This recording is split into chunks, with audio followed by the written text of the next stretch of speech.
Of course, we all know how to cook cutlets, but achieving the perfect golden crust can sometimes be tricky. Let me share some secrets that will help you get that crispy outside and juicy inside. With food, we expect not only to satisfy hunger, but also an appealing look, delicious aroma, and natural ingredients.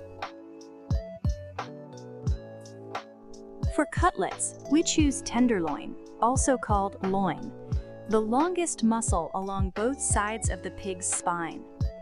It has a tender texture and minimal fat. The most important task is cutting. As the saying goes, measure 7 times, cut once. We slice pieces across the grain, about 1 centimeter thick. Pieces this thickness cook faster, more evenly, and stay juicy inside. If too thick, they may stay raw inside or take too long to cook, losing moisture. Before cutting, always rinse the whole meat in cold running water, not the pieces separately. This preserves the dish's juiciness. Also, remove excess moisture with paper towels.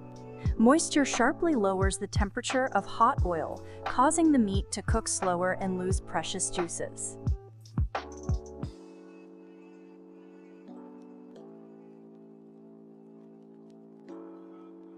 After cutting, we move to pounding. Wrap the mallet in a regular bag or cover each piece with cling film, whichever is easier. This prevents meat tears and keeps the kitchen cleaner during pounding. Gently pound the meat on both sides to about 0.5 centimeters thickness. This not only tenderizes, but helps it cook evenly. Don't overdo it to avoid damaging the meat's structure. The cutlet shouldn't be translucent. After arranging 1 row of cutlets on a plate, we salt and pepper them to taste. That is, marinate. By the time we pound the last pieces, the first ones will be marinated and ready for frying. Flip the cutlets and salt and pepper the other side the same way.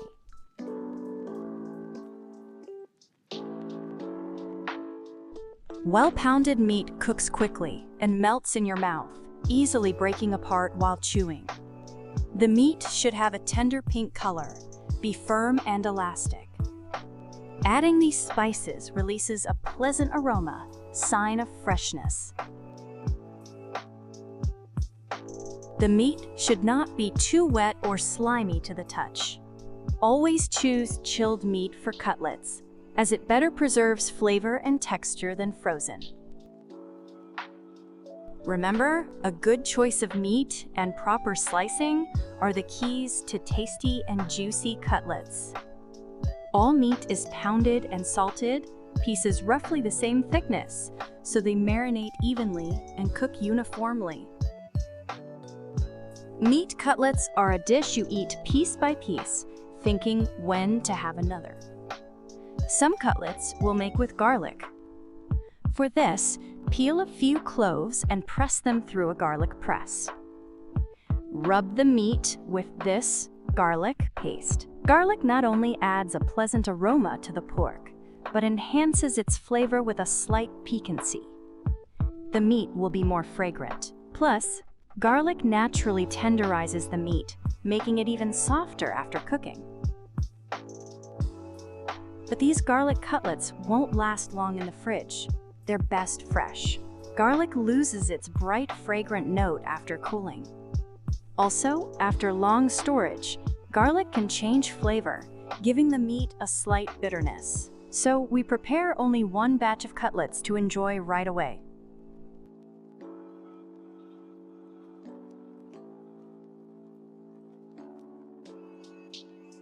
Let the cutlets marinate. Meanwhile, we prepare the batter. Take 4 eggs, add 1 tablespoon of sour cream, a pinch of salt to taste, and whisk with a fork or whisk until smooth. Sour cream adds tenderness and a light creamy texture to the batter, making the cutlets softer inside.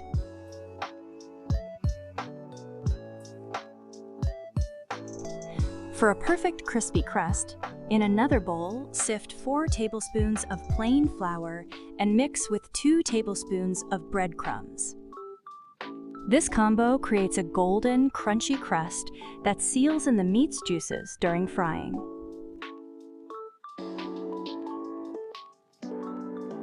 Now to frying. Heat a pan with sunflower oil, enough to coat well and get very hot so the meat caramelizes instantly and the thin crust keeps juices inside. Each piece is first well coated in flour, then dipped in the egg mixture. These cutlets stay juicy. The tender batter perfectly complements hearty pork. Again, the oil must be very hot so the crust forms immediately, sealing the meat and preventing juice loss. Fry over medium heat for 3 to 4 minutes per side, depending on thickness. Never cover the pan with a lid.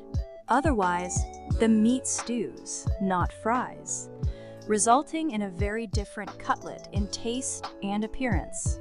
There will be no golden crust. Pork cutlets are a favorite dish for many cooks. Juicy cutlets suit both festive dinners and everyday meals. They pair wonderfully with various sides, especially fresh vegetable salad, baked potatoes, or mashed potatoes. Aromatic and filling. Certainly not a diet dish, but sometimes it's nice to treat yourself and loved ones to something delicious. The main thing is to choose the right meat. Then the cutlets turn out juicy and tender. With this recipe, cutlets can be made not only from pork, but also beef, turkey, or chicken. As soon as the cutlets turn golden, flip them over. They all come out nice with neat edges. The batter doesn't spread. This kind of coating is thin, which I really like because I don't want to taste too much egg and flour. I want to enjoy the meat's flavor.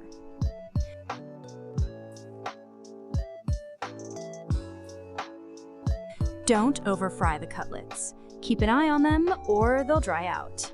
If you're worried about the amount of oil, place the cutlets on a paper towel to soak it up. They look great and smell amazing. No one will refuse to taste them.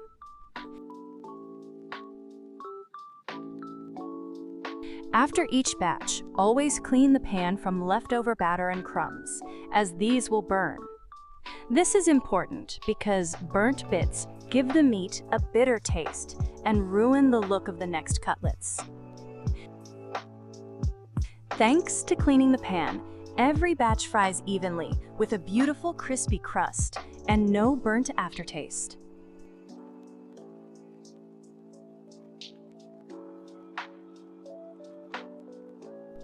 The crispy crust perfectly wraps the juicy meat. Serve the cutlets immediately so they don't cool down. This batter adds a creamy texture and delicate buttery flavor that pairs wonderfully with the pork aroma.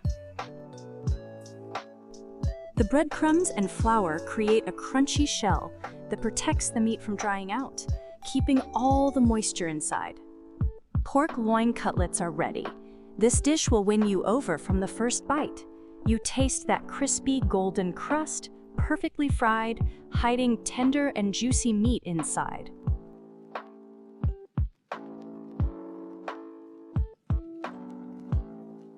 Thanks to the right method, slicing, marinating, and frying, the pork stays moist. Garlic cutlets have a pleasant, spicy aroma and a light, sharp note that balances well with the tender meat flavor. Each piece carries harmony of salt and spices that enhance the natural pork taste without overpowering it.